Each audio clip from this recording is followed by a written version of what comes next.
예, 오늘 이슈톡톡 시간에는 삼성전자 실적, 그다음에 오늘 나온 9월 이 산업활동 등 두 가지를 집중적으로 좀 분석을 해보겠습니다. 오늘 도움 말씀을 위해서 생활경영연구소 김방희 소장님 모셨습니다. 어서 오십시오. 네, 안녕하세요. 삼성전자 얘기부터 좀 해보죠. 네. 역시 이번에도 반도체가 주인공이네요. 그렇습니다. 확실하게.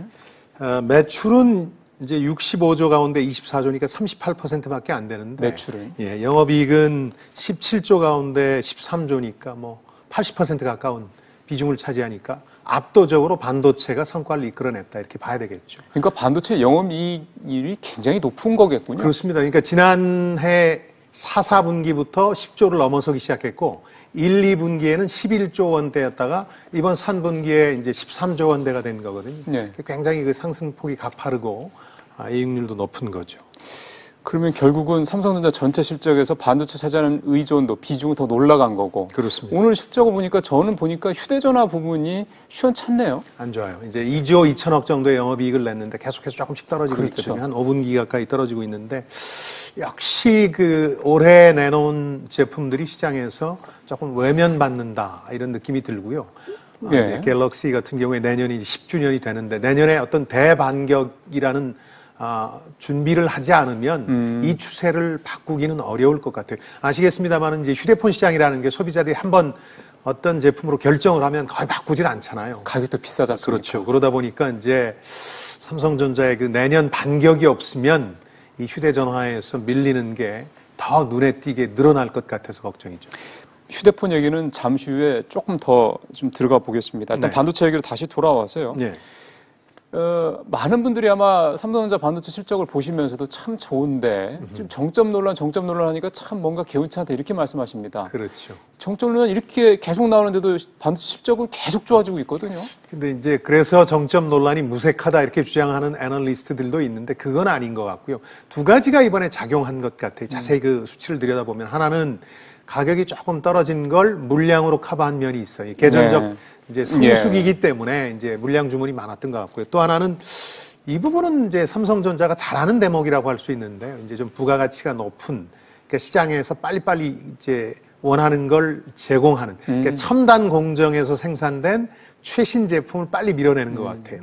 이게 이제 삼성전자의 저력인데 그렇죠. 삼성전자는 스피디한 대규모 투자를 통해서 사실은 첨단 공정 면에서 이제 다른 어떤 기업보다도 빠르게 움직이고 있거든요. 이런 게 이제 상당히 긍정적인 거죠. 이게 보면은 참 삼성전자에서 이 반도체가 갖고 있는 힘, 네네. 이 글로벌 경쟁력은 그런 면에서 본다면 좀 의미 부여를 해도 될 것 같습니다. 바로 그렇습니다. 그래서 현대자동차와 아주 대조적이라고 저는 말씀드리고 싶은데 예. 현대자동차가 3분기 실적 3천억도 안 돼서 어닝 쇼크 아니었습니까? 그랬죠. 삼성전자는 늘 최근 한 4-5분기를 지금 어닝 서프라이즈를 하고 있는데 그 차이가 어디에 있느냐 보면 시장 대응이라는 면에서 수준차가 난다 이렇게 말씀드리고 싶은데 시장 대응이라. 그러니까 예를 들어서 시장이 원하는 수요가 계속 발빠르게 변하고 있거든요. 반도체의 경우에. 그러니까 그거에 맞춰서 대규모 투자를 스피디하게 진행하면서 이제 D램이라든가 낸드에서 계속해서 따라잡고 있거든요. 그러니까 원하는 걸 소비자들이 그렇습니다. 원하는 거를 바로바로 예, 여기서 소비자는 바로 소비자가 아니라 이제 기업이겠죠. 업체들이죠. 예, 그렇죠. 그러니까 그런 점이 아주 삼성전자의 강점이고 이걸 30년째 해오고 있는 거 아니겠습니까? 지금 1988년 11월 1일 바로 내일이네요. 내일 그 삼성 반도체 통신이라는 게 출범하면서 반도체 사업을 시작한 지 30년이 됐는데 예. 그동안 저력이 축적이 됐다고 그럴까요? 그래서 시장 선도자가 된 게 분명하거든요. 반도체 분야에서는. 현대자동차는 반면에 시장 대응에 계속 실패하고 뒤늦게 예. 따라가고 있거든요. 미래자동차뿐만 아니라 예를 들어서 고급 브랜드에 계속해서 수요가 몰리고 있는데 고급 브랜드를 사든지 빨리 만들었어야 되는데 지금 뒤처져서 지금 그렇죠. 헤매고 있는 거 아닙니까? 지금도 제조 생산 마인드에 이제 머물러 있어서 이제 사실은 투자자들의 의구심을 사고 있는데 삼성전자는 그런 시장 대응 면에서 상당히 그 그렇죠. 1위 기업다운 모습을 보여주고 있다 이렇게 봐야 되겠죠. 최근에 의미 있는 기사가 하나 외신에서 전해진 게 있습니다. 그게 뭐냐면 트럼프 대통령이 미국의 반도체 회사들은 기술도 그렇고 재료도 그렇고 장비도 그렇고 중국에 있는 반도체 회사한테 주지 마라, 그러니까 수출을 하지 마라 이렇게 했거든요. 이것 때문에 그렇습니다. 중국이 발칵 뒤집혔다는 얘기도 나오는데 이거를 어떻게 해석을 일단 해봐야 될까요? 그게 이제 우리 증시에서 우리 반도체 기업 주가도 뛰게 만들었죠. 맞습니다. 예. 가장 대표적인 게 이제 반도체 굴기라는 얘기 많이 들어보셨잖아요. 중국이 반도체를 이렇게 세우려는 계획을 그동안 실행해 왔는데 거기에 중심에 있는 회사가 하나 있어요. 네.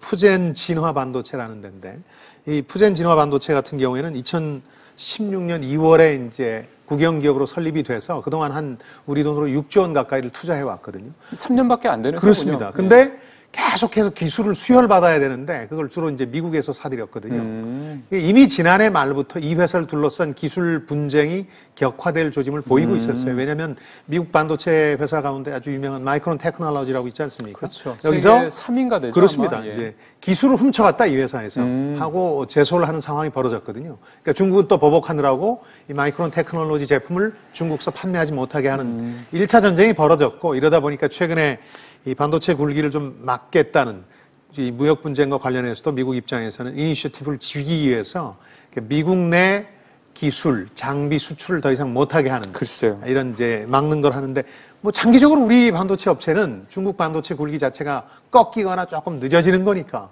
분명히 도움이 될 수 있는 거죠. 저는 이게 지금 나오고 있는 반도체 정점 논란에서 그거를 조금 더 이제 뭐 반감시키는 그러니까 정점이 더 지나갈 수 있는, 더 오래 갈 수도 있는 그런 시기로 영향을 미치지 않을까 싶어서. 그러니까 공급 과잉 때문에 이제 슈퍼 사이클이라는 그렇죠. 게 문제가 되는 거잖아요. 예. 공급 과잉의 핵심엔 중국에 대한 우려가 있는 그렇죠. 거고. 근데 중국이 이렇게 조금 늦어지면 반드시 우리한테는 좋은 영향이 있고 또 최근에 삼성전자에서 내년 2분기 정도 되면 다시 나아진다. 살짝 조정을 받다가 이렇게 얘기하고 있는 것도 뭐 이런 것도 가만히 된 것 같아요. 그러니까 중국이 자기들 계획대로만 이제 반도체 굴기를 계속 진행해 나갈 돈만 집어넣는다고 되는 산업은 아니거든요. 네. 그러다 보니까 미국의 견제 때문에 조금 주춤하게 되지 않을까 그런 기대를 하고 있는 것 같습니다.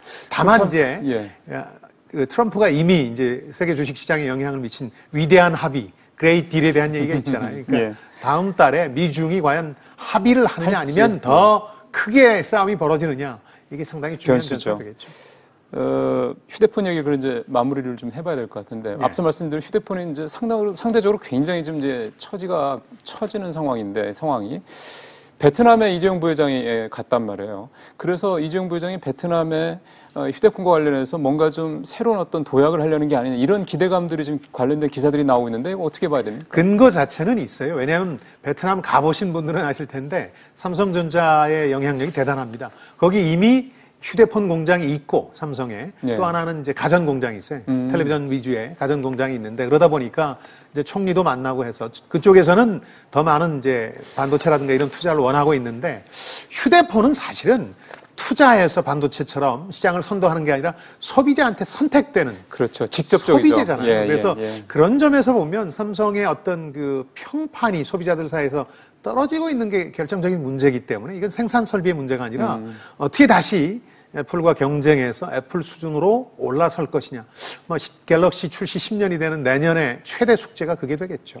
근데 지금 삼성이 아까 우리 서주영 기자도 리포트에서 그런 얘기를 했단 말이에요. 그러니까 애매한 위치라는 거죠. 애플처럼 혁신적인 제품도 아니고 그렇다고 해서 화웨이처럼 뭐 가성비 좋고 싼 제품도 아닌가. 근데도 가격은 싸지 않단 말이에요. 그렇습니다. 결국은 가성비가 떨어지는 게 가장 부진의 이유 아닙니까? 그러니까 품질 자체는 사실 애플보다 더 나을 수도 있는데 그럼요. 문제는 그 브랜드나 혹은 제품이 가지고 있는 이미지가 중요하다는 거죠. 요즘은 뭐 자동차도 그렇습니다만 소비자들이 실용성을 소비하는 게 아니라 이미지나 어떤 환상을 소비하는데 그 부분에서 조금 삼성전자가 뒤처지기 시작한 게 아닌가.